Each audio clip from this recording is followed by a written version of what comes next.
రెండోసారి కూడా మళ్ళీ ఎమ్మెల్యేగా అసెంబ్లీలో అడుగుపెట్టే అవకాశం ఉందా? నేను ఈ 4.5 సంవత్సరాల్లోనే కరోనా పరిస్థితుల్లో ఉన్నా కూడా నేను చేసి నిరూపించుకున్నాను. నేను 3 రాజధానులు పెట్టడం ద్వారా దీన్ని ఒక శిథిల నగరం కింద మార్చేశారు అని టీడీపీ ఆరోపిస్తోంది. 7 నుంచి రాజధాని ఏం పోయే అవకాశం అయితే లేదు. అవన్నీ ఉత్తమాటలు అని చెప్పి నేనైతే చెప్పగలను.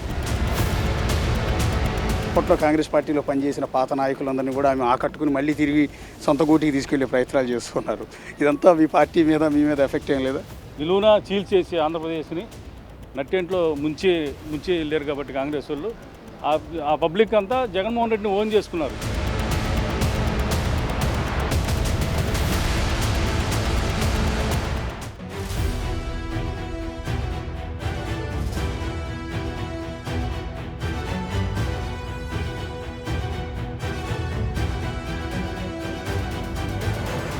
పెదకూరపాడు వైసీపీ ఎమ్మెల్యే నంబూరి శంకర్రావు గారు ప్రస్తుతం మనకు అందుబాటులో ఉన్నారు. ఎన్నికల 3 స్టార్ట్ అయిపోయిందండి మీ కాన్స్టిట్యున్సీలో. ఎన్నికల ప్రచారం కూడా మొదలుపెట్టారా? ఏం లేదు మామూలే.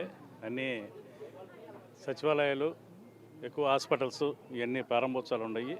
అట్లాగే ఆసరా ప్రోగ్రాం జరుగుతుంది. ఆసరా ప్రోగ్రాంకి రెడీ అవుతుంది. ఇట్లా ఈసారి రెండోసారి కూడా మళ్ళీ ఎమ్మెల్యేగా అసెంబ్లీలో అడుగుపెట్టే అవకాశం ఉందా? ఆ కాన్ఫిడెన్స్ ఉందా? తప్పనిసరిగా ఉంది. జగన్మోహన్ రెడ్డి గారు చేసిన మంచి పనులే రెండోసారి నన్ను అసెంబ్లీ నుంచి గెలిపించి మంచి హోదాలో ఉండే విధంగా కూడా నేను రెడీ అవుతున్నాను. బేసిక్గా జగన్మోహన్ రెడ్డి ప్రవేశపెట్టిన నవరత్నాలు అనేది అన్ని కాన్స్టిట్యున్సీలకి స్టేట్ మొత్తానికి వర్తిస్తుంది. పెదకూరపాడులో ఇది నంబూరి శంకర్రావు మార్క్ పరిపాలన, నంబూరి శంకర్రావు మార్క్ డెవలప్మెంట్ ఉంది, ఇది నేను చేశాను అని చెప్పుకోవడానికి ఏమైనా ఉందా? పెదకూరపాడు నియోజకవర్గం గతంలో చాలామంది ఇక్కడ మినిస్టర్ కానీ ఎమ్మెల్యేలు కానీ కూడా చేశారు. కానీ అభివృద్ధికి అయితే ఈ నియోజకవర్గం నోచుకోలేదు ఎక్కడా కూడా. నేను వచ్చిన తర్వాత ఈ 5 సంవత్సరాల్లో నా మార్క్ అనేది శంకర్రావు బాగా చేశాడు అనేది అందరూ చెప్పుకునే విధంగా ఎవరో చేయలేని కూడా. అమరావతి నుంచి బెల్లంకొండ డబుల్ రోడ్డు అనేది గతంలో ఎంతోమంది చెప్పారు కానీ ఎవరో దాన్ని ఆచరణలో పెట్టలేకపోయారు. నేను దాన్ని సీఎం గారి దగ్గర అనేక సార్లు తిరిగి మరి నాబార్డు ఫండ్స్ తోటి నాకు చైర్మన్ గారు తెలియటం వల్ల ఆయన దగ్గర రిక్వెస్ట్ చేసి అమౌంట్లు కూడా తీసుకొచ్చి 150 కోట్ల రూపాయలతోటి శాంక్షన్ చేయించి సీఎం గారి చేతుల మీదుగా శంకుస్థాపన చేసి వర్క్ ప్రోగ్రెస్లో శరవేగంగా నడుస్తుంది. అట్లాగే మన ప్రాంతం ఇది యాక్చువల్గా చివరి ప్రాంతం, తెలంగాణ ఎంట్రన్స్ ఇది మాది.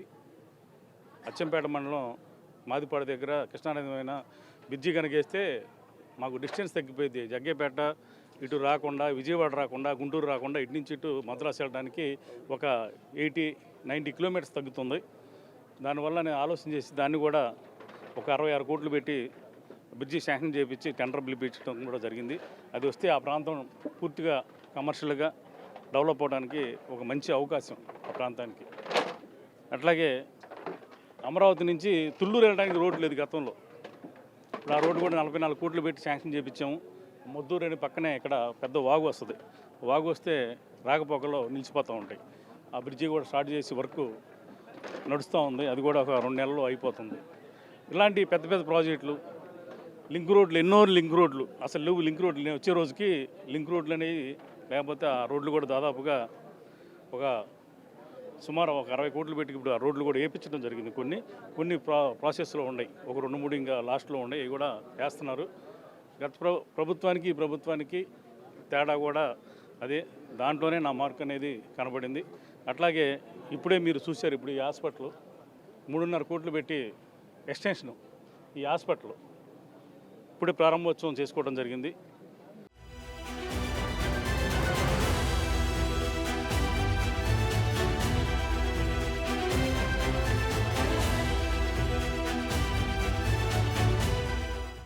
అచ్చంపేటలో 2.5 కోట్లు పెట్టి కట్టాము, ఆల్రెడీ అయిపోయింది. అత్తులూరులో పక్కనే ఇంకొక 2 కోట్లు పెట్టి హాస్పిటల్ కట్టాము.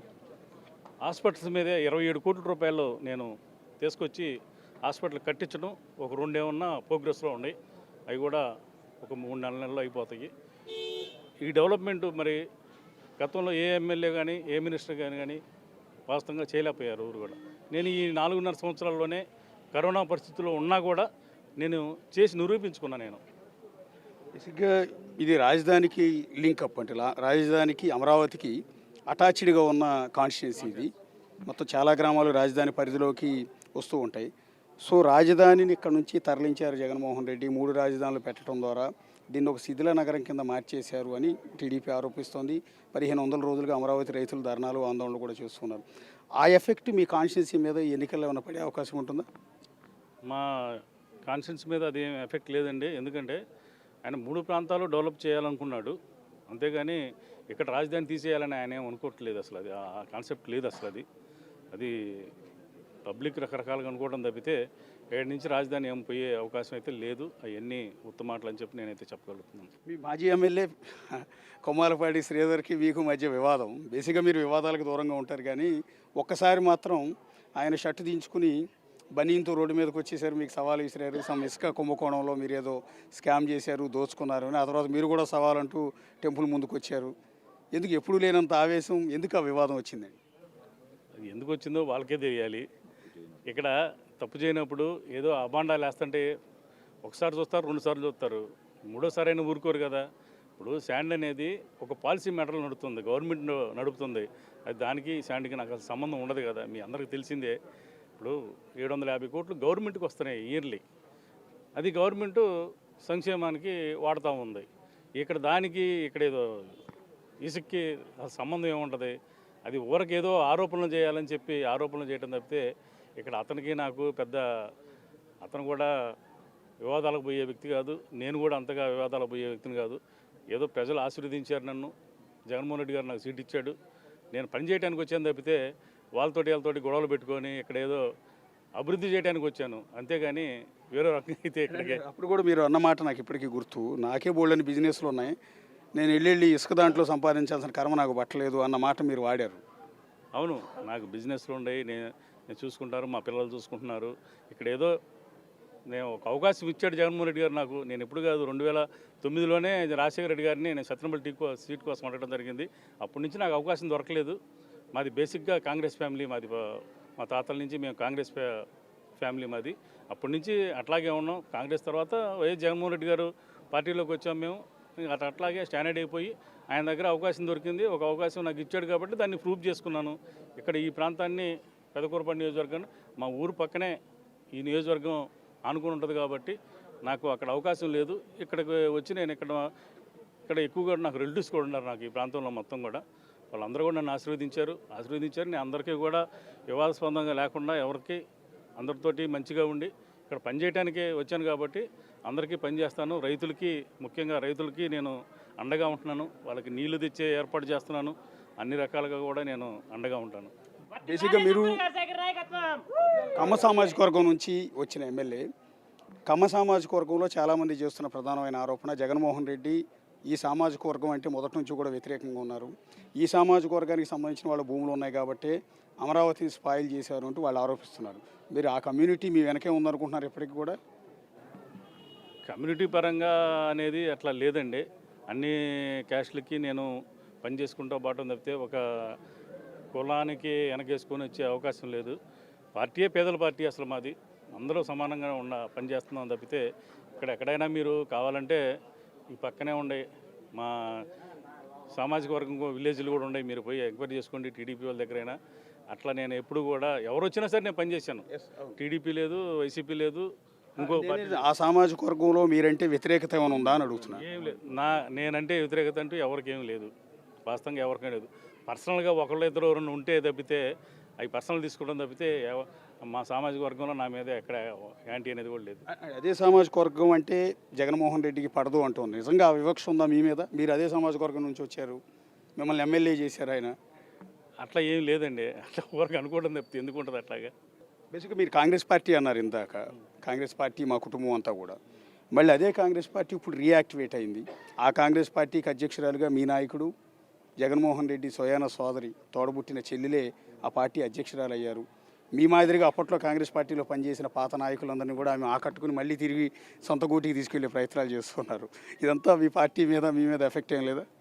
అంటే కాంగ్రెస్ పార్టీ అంటే గతంలో కాంగ్రెస్ పార్టీ ఉండేవాళ్ళం మేము. కాంగ్రెస్ పార్టీ ఆంధ్రప్రదేశ్కి అన్యాయం చేసింది. అప్పటి నుంచి కాంగ్రెస్కి ఓటేద్దామని ఆంధ్రప్రదేశ్లో ఎవడు అనుకోవట్లేదు నాకు తెలిసి. ఆ అమ్మాయి కూడా వచ్చినా కూడా, జగన్మోహన్ రెడ్డి గారి చెల్లెలు వచ్చినా కూడా ఇక్కడ ఆ అమ్మాయిని ఆదరించే పరిస్థితి లేదు. ఎందుకంటే మన తెలంగాణలో కూడా పార్టీ పెట్టింది. ఆ పార్టీ పెట్టి మళ్ళీ వేరే పార్టీలో విలీనం చేస్తానని చెప్పింది. ఇవన్నీ కూడా చెప్పుకోవడానికి ఉంటాయి, కానీ ఆంధ్రప్రదేశ్ ప్రజలైతే కాంగ్రెస్కి ఓటేద్దామని ఎవరు అనుకోవట్లేదు. ఎందుకంటే నిలువున చీల్చేసి ఆంధ్రప్రదేశ్ని నట్టేంట్లో ముంచి వెళ్ళారు కాబట్టి కాంగ్రెస్ వాళ్ళు ఆ పబ్లిక్ అంతా జగన్మోహన్ రెడ్డిని ఓన్ చేసుకున్నారు. ఓన్ చేసుకొని జగన్మోహన్ రెడ్డి గారిని ఆశీర్వదించారు కాబట్టి ఆయన ముఖ్యమంత్రిగా అయ్యి ఎవరైతే ఆయన ఏమనుకున్నాడో వాళ్ళ నాన్నగారు ఆశయాలు మొత్తం కూడా నెరవేరుస్తూ ఉన్నాడు. ఇప్పుడు అమరావతి టెంపుల్ మీ కాన్స్టిట్యున్సీలోనే ఉంది. దానికి ఉన్న చారిత్రాత్మకత, దానికి ఉన్న పవిత్రత మీకు అందరికీ కూడా తెలుసు. కానీ అమరావతి టెంపుల్ అనేది ఈనాటికి కూడా డెవలప్మెంట్కి చాలా దూరంగానే ఉంది. ఇది దేశంలో ఉన్న అతిపెద్ద టెంపుల్స్లో ఒక విధంగా చెప్పాలంటే ఇదొకటి. దానికి ఉన్న ప్రాశస్త్యం కానీ, దానికి ఉన్న చరిత్ర కానీ, అలాంటి టెంపుల్ని డెవలప్మెంట్ చేయడానికి మీరేమన్నా చర్యలు తీసుకున్నారా? తప్పకుండా తీసుకుంటున్నామండి మేము కూడా. అంటే వాస్తవంగా కొంత ఫండ్స్ లేవు ఈ మధ్య. అదిగాక కరోనా పరిస్థితుల్లో కొన్ని ఇబ్బందులు వచ్చినాయి. దాని మీద వాస్తవంగా దృష్టి పెట్టలేకపోయా. నేను ఓన్లీ రోడ్లు, బ్రిడ్జి మీదే దృష్టి పెట్టి ఈ రెండు సాధించాను. నెక్స్ట్ కూడా మేము అనుకునేది ఒకటే, ప్రజలు బాగుండాలంటే వాటర్ కావాలి. ఆ వాటరు పులిచింతల బ్యాక్ వాటర్ ఉందండి. పులిచింతల బ్యాక్ వాటరు అక్కడ ఒక 4-5 టీఎంసీలు నీళ్లు నిల్వ ఉంటుంది ఎప్పుడు కూడా, ఎమ్మాజిగూడెం విలేజ్ దగ్గర. అక్కడి నుంచి కనుక లిఫ్ట్ కనుక చేసి నాగిరెడ్డిపాలెం చెరువు కనుక వేయగలిగితే కోసూరు, అచ్చంపేట, బెల్లంకొండ 3 మండలాలు సస్యశ్యామలం అయిపోతాయి. అది నా డ్రీమ్ ప్రాజెక్ట్ అండి. అది తప్పనిసరిగా చేసిన తర్వాత ఇట్లాంటివన్నీ ఇప్పుడు వైకుంఠపురం ఉంది. వైకుంఠపురంలో ఘాట్ రోడ్ తయారు చేస్తున్నాం. దానికి కూడా ఫండ్స్ చూసి రోడ్డు పైకి సిమెంట్ రోడ్డు వేపిస్తున్నాం. అట్లాగే తర్వాత అమరావతి, ఇవన్నీ కూడా ఒకట సత్యమ్మ తల్లి టెంపుల్ అని మాకు అక్కడ ఫేమస్ టెంపుల్ ఉంది.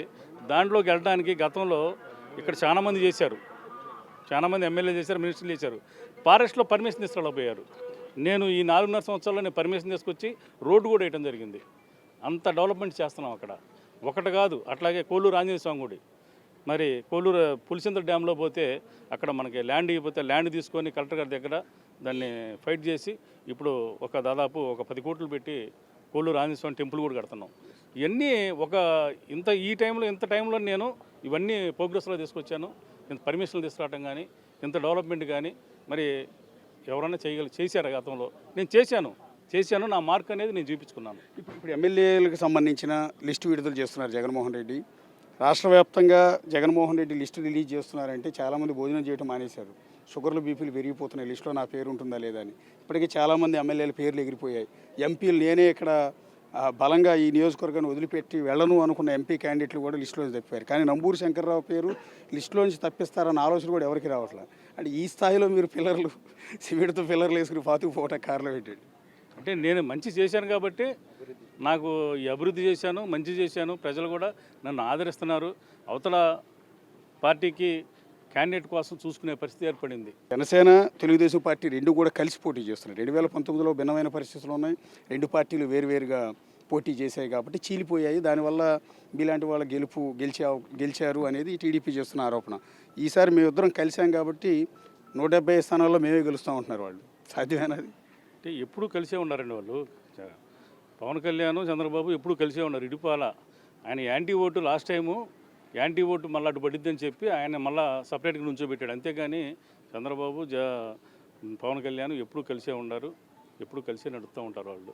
ఆయన ఏం చెప్తే చేస్తాడు పవన్ కళ్యాణ్, అంతేగాని వేరే రకంగా అయితే ఏం లేదు. అంటే కాన్స్టిట్యున్సీలో పర్టికులర్గా కమ్మ, కాపు ఈ రెండు కమ్యూనిటీలకు సంబంధించిన ఓట్లు చాలా కీలకంగా మారుతూ ఉంటాయి. మిగిలిన వాళ్ళ చేత ఓట్లు వేయించడం కావచ్చు, ప్రభావితం చేయించడం కావచ్చు. సో ఇప్పుడు అలాంటి కమ్మ, కాపు రెండు కలిసిపోవడం వల్ల చాలా కాన్స్టిట్యున్సీలో ఈ రెండు ఓట్లు కలిసిపోయి మా కూటమికి సంబంధించిన అభ్యర్థులే గెలుస్తారన్న ధీమాను వాళ్ళు వ్యక్తం చేస్తున్నారు. కమ్మ, కాపు కలిసిపోవటం ఏం లేదండి. మా కమ్మ ఓట్లు మాకే ఉన్నాయి, మా కాపు ఓట్లు మాకే ఉన్నాయి. అంతేగాని మా వాళ్ళు అటు పోవటం అనేది జరగదు ఇక్కడ. అది గుర్తుపెట్టుకోండి. మా కాపులు మాకే ఉంటారు. కాంగ్రెస్ ఫస్ట్ నుంచి కాంగ్రెసే ఉంటారు.